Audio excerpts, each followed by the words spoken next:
This is the AOC Sports High School Football Preview Show.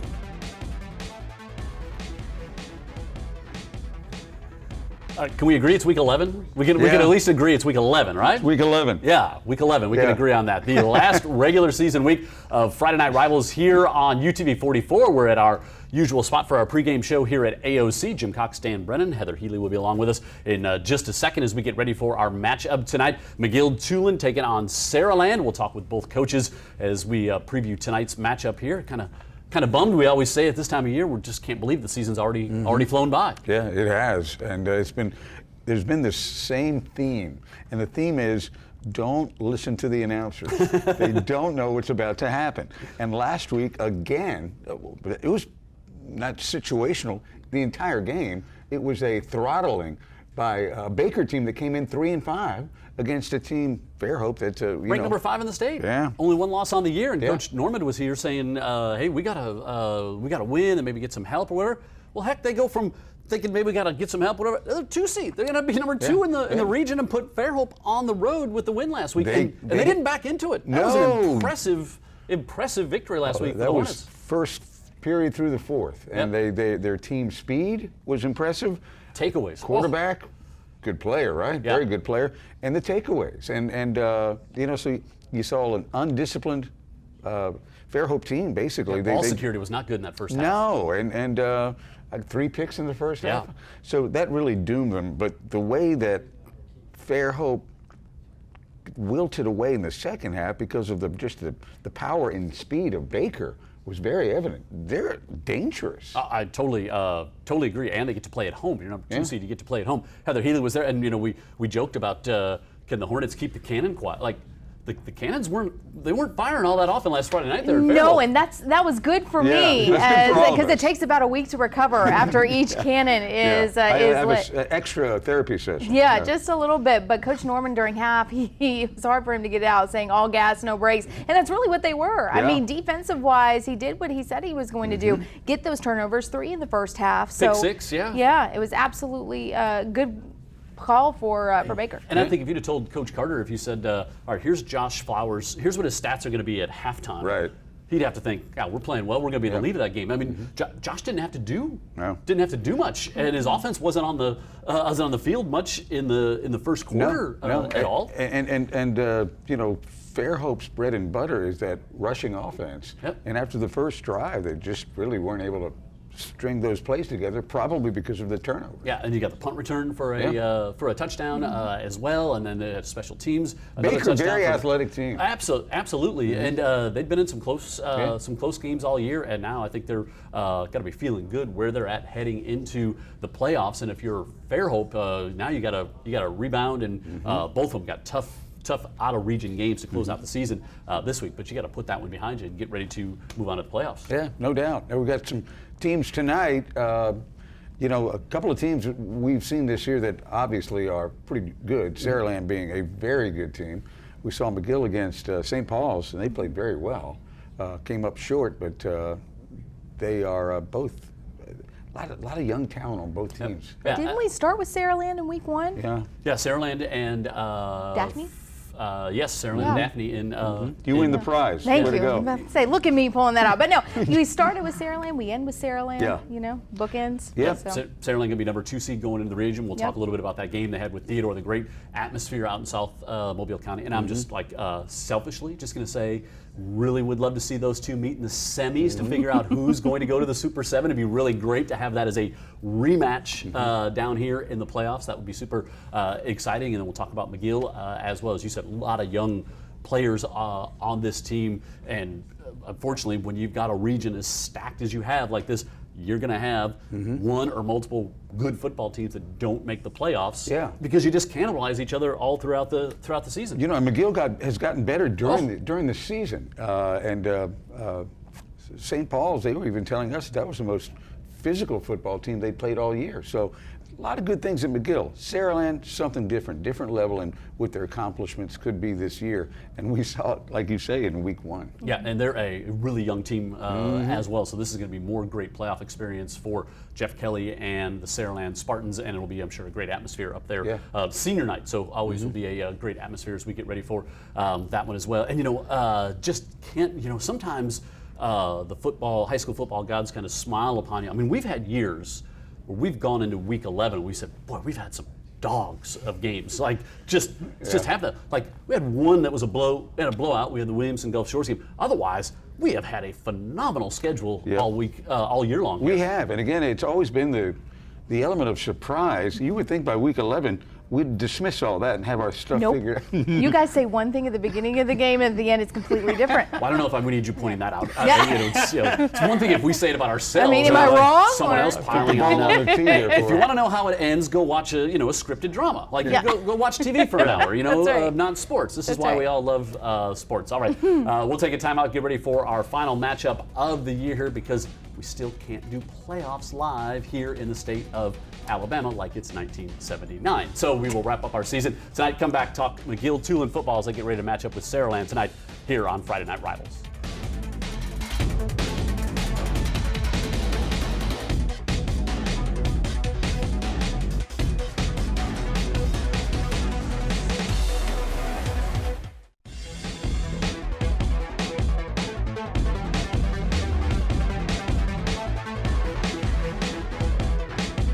Friday Night Rivals back here at Alabama Orthopedic Clinic. Jim Cox, Dan Brennan, as we get ready for our matchup tonight. McGill taking on Saraland. Coach Norman Joseph here from the McGill-Toolen Yellow Jackets. Alex Schamberger, defensive back, here with us as well as we get ready for our matchup tonight. Coach, we saw you 3 weeks ago, Spanish Fort, I think it was. We were looking at the schedule to close out the season here in 6A, and boy, I mean, we said going to have some good teams that don't make the playoffs.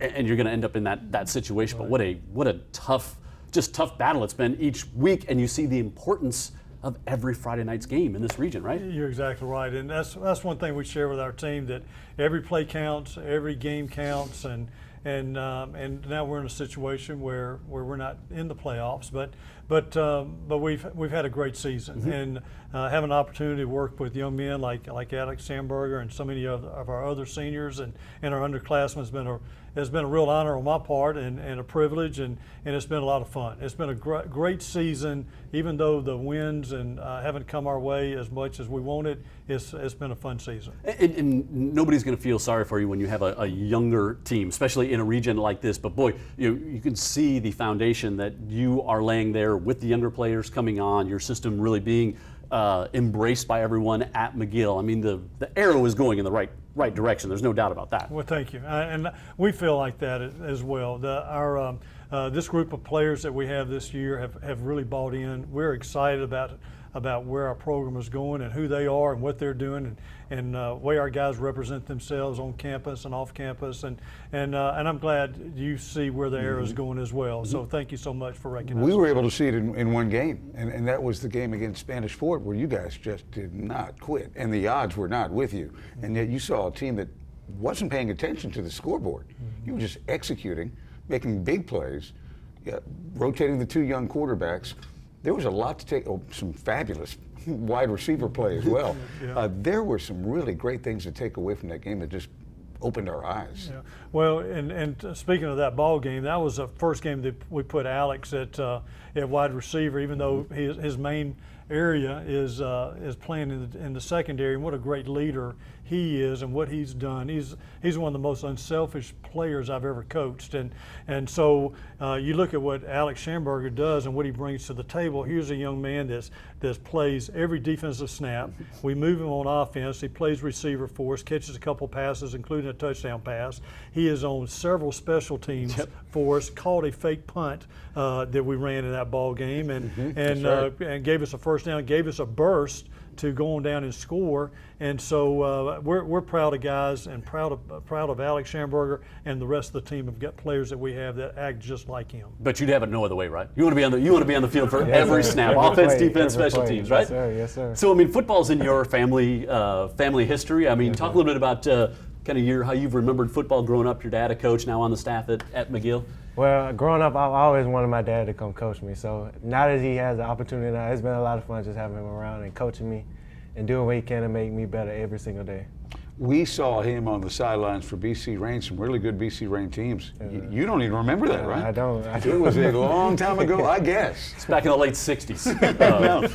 But you were, this has basically been the Alex Schamberger show so far because everything we've talked about is kind of centered around you. But you made some big plays in that ball game, so congratulations. It was really just a gut check, and you guys almost came back and got the win. Yes, sir. Yes, sir. Do you approach it? How do you approach this week? Knowing it's your last game, do you try to keep it the same without letting maybe some emotional sentiments pop into your head? Yeah, I want to just play it like any other game that I've played this year. I just want to keep a level mind, help my teammates, pick them up every time that I can to make sure that we win this game. We've talked about how long Dan and I have been doing this, and what you just talked about Alex there, about unselfish kid, will play both ways, will do the dirty work, those type of things. I mean, that kind of what you're striving for and we've seen forever with these McGill players. You have it's a lot of commonality in a lot of his teammates that you have. And I think that's just the part of the history of the program, like you mentioned, and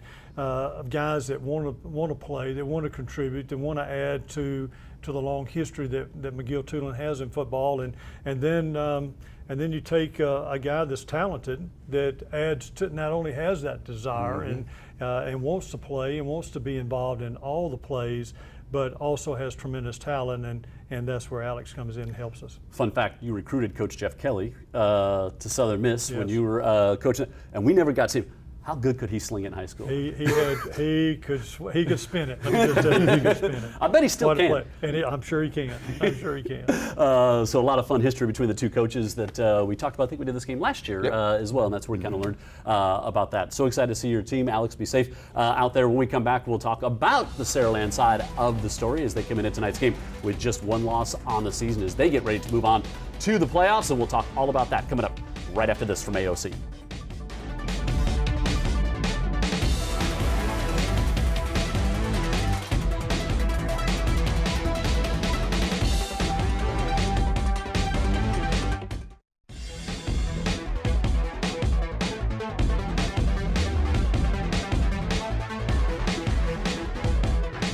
We're about 10 minutes away from kickoff here at Friday Night Rivals tonight up in Saraland as the Spartans are playing host to the McGill-Toolen Yellow Jackets. Jim Cox, Dan Brennan, head coach Jeff Kelly, tight end Baxter Turner here with us as we get ready for tonight's matchup. And Coach, winding up the season, had the big game last week against Theodore, and I was asking you earlier, I just said, I know usually when I talk to a coach, the kids are way more resilient than us adults are, and you said you've just been, the kids have been able to put that tough 1-point loss behind them from the get-go this week. You know, what a tough game last week. It was back and forth, and a lot of respect to those guys, and really proud of our guys, the way they've kind of rebounded. You know, we've kind of looked it over and evaluated the things that we got to get better at, improve, but they've jumped back in Monday with a idea, let's go get better. Let's get back on the field. And a lot of times when you have a disappointing game, the best thing is to, hurry up and get Friday here. Yep. And so our kids have had a good week of practice, and looking forward to teeing it up. It tells me tonight. Your team has been doing that all season long. To get to that game, you guys are both really good teams, obviously, and you have a chance to win that game, no question, down in Theodore, which tells me your team has not taken a week off during the process. You've gotten better. You told me before the season started there was a lot of things about this team you liked. Yeah. The young talent, but the talent was also coupled with responsibility, good attitude, good guys. We've got some good players. We've got some good leadership. Yeah. With our younger guys, we got, some great senior leadership. Mm-hmm. Baxter's one of our seniors that we lean on to for leadership and just kind of to right the ship at times, and I think we have gotten better. We played toe to toe. We had a great game. Had our chances to win, and but that game's past us. We got to put that. We got to flush that game and get back out there and go out there and compete against a very good McGill team. Got a ton of respect for those guys. Coach Joseph, one of the best in the business as a coach and even a better person, and.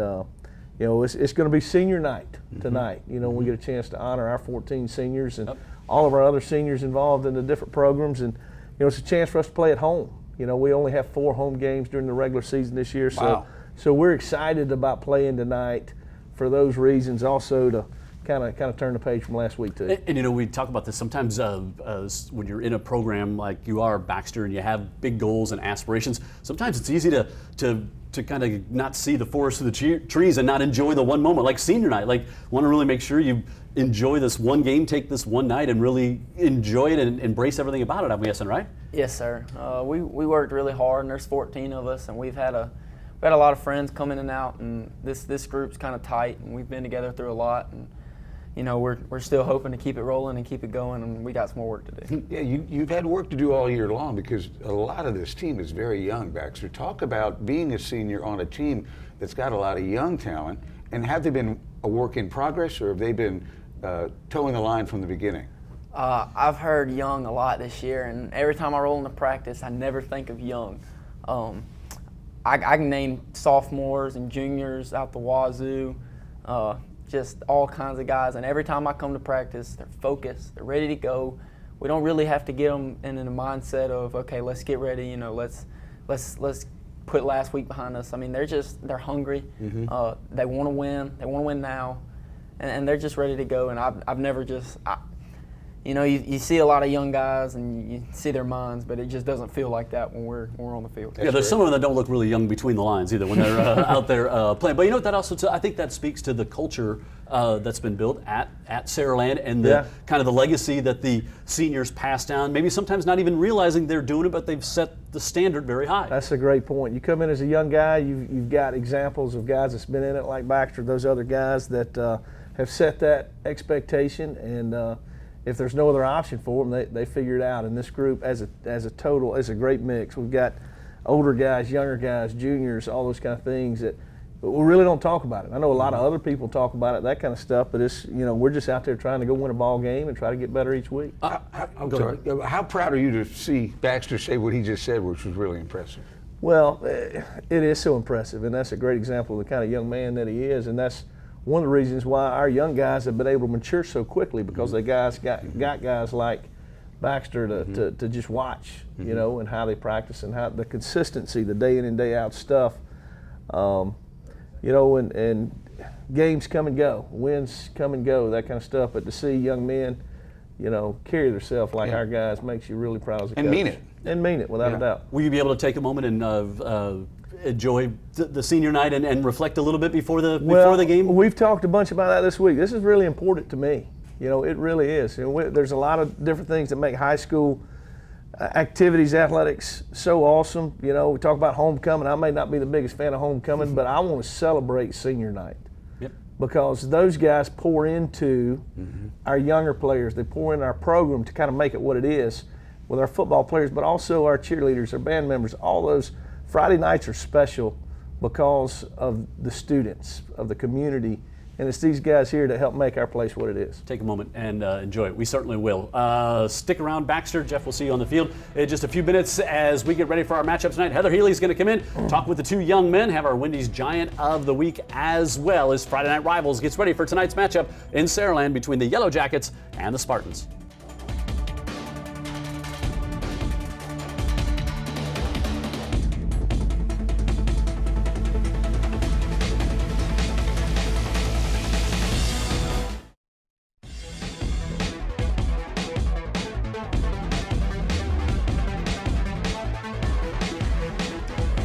Everybody to the high school football preview show for the last time. Heather Healy here for week 11. Before we get with our players doing the fun questions, the most exciting questions that they're ever going to be asked, let's go with our Wendy's Giant of the Week. Congratulations goes to DJ Butler, a junior running back from Davidson High School. He is this week's Wendy's Giant of the Week. Do you want to be this week's Wendy's Giant of the Week? If you're a junior or a senior who plays on the football team at any of the high schools in our Alabama viewing area, well, guess what? You can win. Log on to UTV44.com, click on that contest page to be entered for a Wendy's Giant of the Week prize pack. Of course, rules and regulations will apply. Pretty cool prize pack, if I do say so myself. All right, we have got Alex, we've got Baxter. So great to have you guys here. Are you ready for my just burning questions? I'm just dying to ask you guys. All right, but first, before we go into those questions, you guys know each other from playing a different sport, basketball. Is that correct? Yes, ma'am. All right, so how long have you guys known each other? 4 years now? Yeah, 4 years. Yeah, 4 right years. on 4 years. Yeah. Okay, so you have been competitors for quite some time now. Yes, ma'am. All right, here are the rules of the game. I have some fun questions to ask. Halloween is coming up. In case you guys didn't know, it's Monday, so get your costumes all set. No same answers, Yes, ma'am. and it's just kind of rapid fire. All right, we ready? All right, for the last time, your favorite Halloween or scary movie? Ooh, Smile. I just watched Smile. Ooh, that was scary. Okay. But I don't like- watch horror movies. I don't No? know. Okay. Are you Charlie Brown? and the more? pumpkin patch. The Great Pumpkin, Charlie Brown? Love that answer. Okay, you get a basket full of Halloween candy. What do you keep and what goes? Reese's, Keep? keep. Okay. Twix, keep.